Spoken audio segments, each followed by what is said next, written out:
আসসালামু আলাইকুম। এটা হচ্ছে ৫,০০০ ওয়াটের একটা লিথিয়াম ব্যাটারি, যেটা হচ্ছে ৪৮ ভোল্ট 100 অ্যাম্পিয়ার। আর এটা হচ্ছে গ্রো ওয়াটের সবচাইতে ছোট অফ গ্রিড এবং হাইব্রিড ইনভার্টার। এটা হচ্ছে ৩৫০০ ওয়াটের একটা মেশিন, এটা হচ্ছে ৪৮ ভোল্টের। এই ভিডিওটা করার একটা কারণ হচ্ছে, আপনারা যারা একটু কম প্রাইসের জন্য ২৪ ভোল্টের সেট আপ করতে চান, ২৪ ভোল্টের সেট আপগুলোতে কী সমস্যা হয়, আর একটু টাকা বাড়ায় দিয়া আপনি যদি গ্রো ওয়াটের সেট আপ করেন আপনি কি কি ফ্যাসিলিটি পাবেন, এই জিনিসটা আমি এই ভিডিওটাতে একটু আইডিয়া দেওয়ার চেষ্টা করব। বিশেষ করে গ্রো ওয়াটের প্রত্যেকটা মেশিন হলো ৪৮ ভোল্ট, ২৪ ভোল্টের গ্রো ওয়াটের কোনো মেশিন হয় না। এবং গ্রো ওয়াটের মেশিনের শুরুটা হচ্ছে এই ৩৫০০ ওয়াটের এই মেশিনটা দিয়ে। একদম ছোট মেশিন হলো গ্রো ওয়াটের ৩৫০০ ওয়াটের এটা, তারপরেরটা হলো ৫,০০০ ওয়াট, তারপরেরটা হলো ৬,০০০ ওয়াট, তারপরেরটা হলো ১২,০০০ ওয়াট। প্রত্যেকটা মেশিনে ৪৮ ভোল্ট। ৪৮ ভোল্টের ভিতরে এই ৪৮ ভোল্ট 100 অ্যাম্পিয়ারের এটাই হচ্ছে সবচাইতে ছোট ব্যাটারি। ৪৮ ভোল্ট 100 অ্যাম্পিয়ারে ওয়াটেজ থাকে হলো ৫,০০০ ওয়াট, অর্থাৎ আপনি এই ব্যাটারিটাতে ৫,০০০ ওয়াট স্টোরেজ করে রাখতে পারবেন।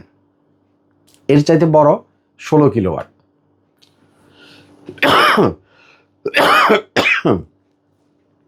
আচ্ছা, তো মূলত এই ভিডিওটাতে আমি যেটা আপনাদেরকে বুঝাতে চাচ্ছি সেটা হচ্ছে, আপনারা যারা ২৪ ভোল্টের সেট আপ করেন, যেমন ২৪ ভোল্টের ২৫০০ ওয়াট, ২৪ ভোল্টের ৩৫০০ ওয়াট, বিশেষ করে এইচ ইনভার্টার, পাওয়ার এমআর বা চাইনিজ যে ২৪ ভোল্টের ইনভার্টারগুলো আছে, অনেকে আমাকে বলেন যে কফিল ভাই আমার একটু কম টাকার ভিতরে ২৪ ভোল্টের একটা সেট আপ করে দেন।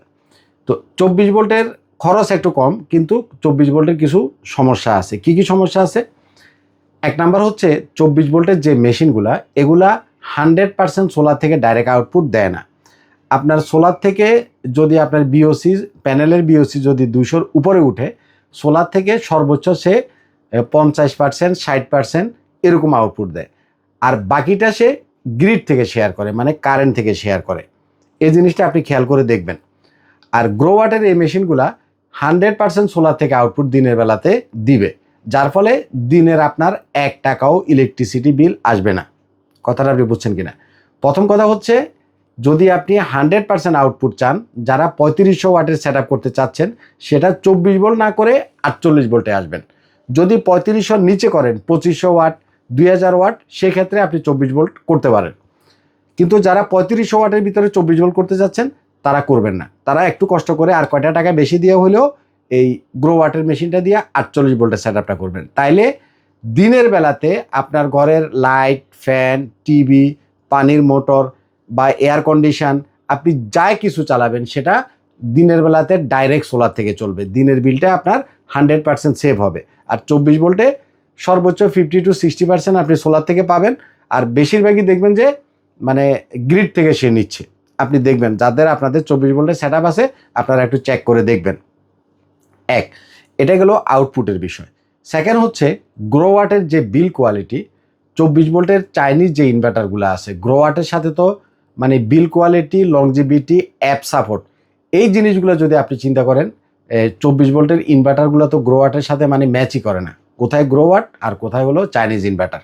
এখানে বিল কোয়ালিটি, অ্যাপ সাপোর্ট এবং লংজিভিটি, এই জিনিসটা আপনি গ্রো ওয়াটে যেমন পাবেন, সেই ইনভার্টারগুলোতে অতটা পাবেন না। কারণ গ্রো ওয়াট একটা ইন্টারন্যাশনাল একটা ব্র্যান্ড। এদের মেশিনগুলো আপনি হ্যাসেল ছাড়া ইউজ করতে পারবেন। আর ২৪ ভোল্টের যে মেশিনগুলো, এগুলোর লংজিভিটি কিন্তু অত ভালো না। বেশিরভাগই দেখা যায় ১ বছর ১.৫ বছর ইউজ করার পরে এটা সার্ভিসে আসে। সার্ভিস করে দেওয়ার পরে আবার কয়দিন চলে, আবার বারবারে সার্ভিসে আসে। আপনি প্রথম ধরেন যে ১ বছর ১.৫ বছর জিনিসটা বুঝবেন না, কিন্তু পরবর্তীতে যখন বারবার সার্ভিসে আসবে আপনি নিজেই বিরক্ত হয়ে যাবেন। এই কারণে আমি চাইনিজ ইনভার্টারের চাইতে আপনাদেরকে গ্রো ওয়াটের এই ৩৫০০ ওয়াটের এই ইনভার্টারটা সাজেস্ট করি। কারণ গ্রো ওয়াটের মেশিনটাতে আপনি এই প্রবলেমটা পাবেন না। একবার যদি আমরা ইনস্টল করে দিয়ে আসি, আপনি হ্যাসেল ফ্রিভাবে ৫ বছর ১০ বছর যে কয় বছর এটার হায়াত আছে, আপনি আরামসে চালাতে পারবেন। এবং আফটার সেল সার্ভিস, অর্থাৎ চাইনিজ ইনভার্টারগুলো তো বাংলাদেশে কোনো মা বাপ নাই। এটা একজনে ইম্পোর্ট করে, আরেকজনে বেচে, আরেকজনে ঠিক করে, কোনো তাদের সার্ভিস সেন্টার নেই। গ্রো ওয়াট বাংলাদেশে তাদের, আপনারা সবাই জানেন যে তাদের সার্ভিস সেন্টার আছে, ফার্স আছে। অর্থাৎ আফটার সেল সার্ভিসে গ্রো ওয়াট নিলে আপনার কোনো প্যারা থাকতেছে না। এই একটা রিজন। App support. গ্রোয়াটে ডোঙ্গল আছে, মোবাইলের অ্যাপের মাধ্যমে আপনারা যারা বিদেশে আছেন, প্রবাসী আছেন, আপনারা অ্যাপের মাধ্যমে বিদেশে বসে আপনার এই গ্রোয়ার থেকে সোলার থেকে কতটুকু পাচ্ছেন, ব্যাটারিতে চার্জ কতক্ষণ আছে, কারেন্ট কতক্ষণ ছিল না, আপনার একদিনে সোলার থেকে কত কিলোওয়াট আপনি ইলেকট্রিসিটি পাইলেন, মানে আপনি যা যা দেখতে চান আপনি বিদেশে বসেও দেখতে পারবেন। কিন্তু 24 ভোল্টের চাইনিজ যে ইনভার্টারগুলো, এগুলাতে অ্যাপ সাপোর্টটা নাই, দুই একটাতে আছে, তাও সেটা তেমন একটা কাজ করে না। এই একটা পয়েন্ট গেল। আসেন হলো ব্যাকআপের বিষয়, কারণ বাংলাদেশে কিন্তু এখন প্রচুর পরিমাণে লোডশেডিং হচ্ছে এবং ঘন ঘন লোডশেডিং হচ্ছে। 24 ভোল্টের যে ব্যাটারিগুলো 100 অ্যাম্পিয়ারের 24 ভোল্টের একটা ব্যাটারিতে থাকবে হলো 2500 ওয়াট। তো আপনি যদি 3500 ওয়াটের একটা 24 ভোল্ট মেশিন কিনেন, তাহলে 2500 ওয়াট ব্যাটারি সেটা খুব মানে অল্প সময় ব্যাকআপ দিবে। ধরেন যে আপনি 2500 ওয়াটই যদি লোড দেন, তাহলে মাত্র 1 ঘন্টা ব্যাকআপ পাবেন। এটা যেহেতু 48 ভোল্ট, 48 ভোল্টের ব্যাটারিগুলোতে তার দ্বিগুণ থাকে, মানে ওটাতে থাকে 2500 ওয়াট আর এটাতে আছে হলো 5000 ওয়াট। তাইলে 24 ভোল্টের চাইতে আপনি ব্যাকআপটাও দ্বিগুণ পাবেন। 24 ভোল্টের যে ইনভার্টারগুলা, এগুলার চার্জিং অ্যাম্পিয়ার থাকে 50 থেকে 60 অ্যাম্পিয়ার, আর গ্রোওয়াটের এটা চার্জিং অ্যাম্পিয়ার হলো 100 অ্যাম্পিয়ার। অর্থাৎ এই ব্যাটারিটা যেহেতু 100 অ্যাম্পিয়ারের, গ্রোওয়াটের সাথে সে 1 ঘন্টায় ফুল চার্জ করে ফেলতে পারবে, মাত্র 1 ঘন্টায়। ধরেন যে আচ্ছা ব্যাকআপটা বলি, তাহলে চার্জিংটা আপনি বুঝবেন। এটা 5000 ওয়াট আছে। ধরেন যে আপনি এসি যদি চালান, 1.5 টনের একটা ইনভার্টার এসি 2200 ওয়াট টানে, তাইলে আপনি 2 থেকে 2.5 ঘন্টা এসি চালাতে পারবেন। দিনের বেলাতে এসি এই গ্রোওয়াট মেশিন থেকে সোলার থেকে ডাইরেক্ট চলবে, দিনে আপনার কোনো বিল আসবে না। কিন্তু রাত্রে যখন আপনি ব্যাকআপ থেকে চালাতে যাবেন, সেক্ষেত্রে আমি মনে করি এই 5000 ওয়াটের ব্যাটারি দিলে এসি ব্যাকআপ থেকে ধরেন আপনি আধা ঘন্টা চালাইয়া রুমটা ঠান্ডা করলেন, তারপরে ফ্যান ছেড়ে দিবেন। আর যদি শুধুমাত্র লাইট ফ্যান চালান, 5টা ফ্যান 5টা লাইট, তাতে করে 500 ওয়াট হয়। 500 ওয়াট লোডে এটাতে 5000 ওয়াট আছে, আপনি 10 ঘন্টা ব্যাকআপ পাবেন। অর্থাৎ 10 ঘন্টাও যদি কারেন্ট আপনার না আসে, আপনি এটাকে চালাতে পারবেন।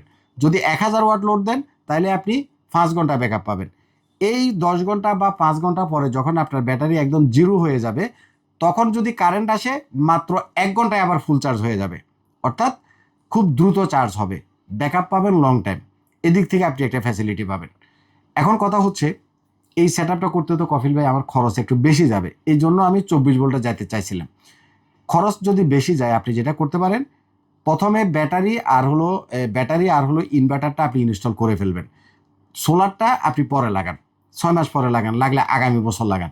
তো একটা কোশ্চেন আসতে পারে, ভাই কারেন্টই তো থাকে না, তাইলে আমি সোলার পরে লাগালে আমার লাভ হবে কি?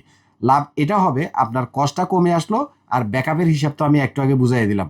500 ওয়াট লোডে 10 ঘন্টা পাবেন, আর 1000 ওয়াট লোডে 5 ঘন্টা পাবেন। 5 ঘন্টা পরে কারেন্ট যদি আসে, সে কিন্তু 1 ঘন্টায় আবার ফুল চার্জ করে দিবে। সুতরাং ব্যাকআপ নিয়ে আপনার কোনো সমস্যা পড়তে হবে না। ধরেন পানির ব্যাটারি, আপনি চিন্তা করলেন যে আমি এটার সাথে পানির ব্যাটারি ইউজ করব বা টিউবুলার ব্যাটারি ইউজ করব। পানির ব্যাটারিগুলা একবার যদি ফুল ডিসচার্জ হয়ে যায়, খালি হয়ে যায়, অ্যাভারেজে মানে আবার নতুন করে চার্জ নিতে গেলে 8 থেকে 10 ঘন্টা সময় লাগে। আপনি যদি এটার সাথে 4টা পানির ব্যাটারি দেন, 48 ভোল্ট দিয়ে ইউজ করতে পারবেন। কিন্তু আমরা গ্রোওয়াটের মেশিনের সাথে পানির ব্যাটারিটা সাজেস্ট করি না। এই কারণে করি না যে কারেন্ট গেলে সে চার্জ করতে লাগবে পানির ব্যাটারিকে 10 ঘন্টা, আর লিথিয়াম ব্যাটারি সে মাত্র 1 ঘন্টায় ফুল চার্জ করে ফেলতে পারবে। 100 অ্যাম্পিয়ারে লিথিয়াম ব্যাটারি চার্জ করা যায়। লিথিয়াম ব্যাটারি ফাস্ট চার্জিং হয় এবং আপনার মেশিনে সেই অপশনটা আছে। আর যদি আপনি পানির ব্যাটারি নেন, তাহলে সেই ফ্যাসিলিটিটা আপনি পাবেন না। কখনোই গ্রোওয়াট মেশিনের সাথে পানির ব্যাটারিটা আপনি ইউজ করবেন না। তাইলে আপনি যদি আপাতত একটা 3500 ওয়াটের মেশিন আর যদি একটা ব্যাটারি ইনস্টল করেন, মোটামুটি আপনার অল্প খরচের ভিতরে আপনি ব্যাকআপটা পেয়ে যাচ্ছেন। এখন কথা হলো, ভাই সোলার না দিলে তো আমি দিনের বিলটা সেভ করতে পারবো না। সেটা আপনার বাজেটে যদি কুলায়, একসাথে আপনি করে ফেলেন। আর যদি বাজেটে না কুলায়, মেশিন আর হলো ব্যাটারিটা আপনি দিয়া আপনি অন্ততপক্ষে এখন চালান, 6 মাস পরে, 1 বছর পরে বা আগামী বছর আপনি সোলারটা লাগাই দিলেই হয়ে যাচ্ছে। কারণ এই সেট আপটা তো 2 দিনে নষ্ট হবে না। এই সেট আপটা আপনি অন্তত 10 বছর, 15 বছর, 20 বছর ইউজ করতে পারবেন। 1 বছর পরে যদি সোলার লাগান, আপনার মানে টাকা পয়সার যে প্রেশারটা, সেটা আপনার কম পড়লো। মূলত আমি আপনাদেরকে যেটা বুঝাতে চাচ্ছিলাম, যারা 3500 ওয়াটের মেশিন 24 ভোল্ট সিস্টেমের সাথে করতে চাচ্ছেন, তারা ওই সেট আপটা না করে যদি গ্রোওয়ার্ডের 3500 মেশিন 48 ভোল্ট সিস্টেমে যান, ব্যাকআপও ভালো পাবেন, ফাস্ট চার্জিং পাবেন, বিল কোয়ালিটি ভালো পাবেন, সব দিক থেকে আপনি জিতবেন। আমার এই ভিডিওটা মূলত বোঝাতে চাইছিলাম আমি এটা। এখন কথা হচ্ছে, কফিল ভাই দাম কত? মেশিন এখন তো মার্কেটে প্রোডাক্টের একটু ওভার প্রাইস শর্টেজ আছে, আপনারা সবাই জানেন। এই মেশিনটার এখন দাম পড়বে হচ্ছে 60,000 টাকা, মেশিনের দাম 60,000 টাকা, আর ব্যাটারির দাম পড়বে হচ্ছে 1,40,000 টাকা। তাহলে 60 আর 1,40,000 টাকায় 2 লাখ টাকার ভিতরে আপনি এই সেট আপটা পেয়ে যাচ্ছেন। দাম মানে পরিস্থিতি ভালো না, মার্কেটে মাল নাই, দামটা একটু বেশি আছে, এটা হয়তো সামনে কমতেও পারে, আবার যদি এরকম শর্টেজ থাকে আরও বাড়তেও পারে। তো এটা হলো এখনকার একটা প্রাইস, কারণ সবাই আবার ফোনে জিজ্ঞাসা করবে যে ভাই এটা করতে কত টাকা যাবে। আর যদি এটা 4,000 ওয়াটের সোলার প্যানেল দিয়ে আপনি ইনস্টল করেন, ধরেন যে ব্যাটারি এটা, মেশিন এটা, স্ট্রাকচার হেভি, ভোল্টেজ স্টেবিলাইজার, 4,000 ওয়াটের প্যানেলও দিলেন, তাতে করে 4.5 লাখ টাকা খরচ হবে কমপ্লিট। তো দুইটা আইডিয়া আমি আপনাকে দিলাম, আপাতত 2 লাখে এই দুইটা দিয়ে আপনার হয়ে যাচ্ছে, আর প্যানেল সহ ইনস্টল করতে গেলে 4.5 লাখে আপনার হয়ে যাচ্ছে।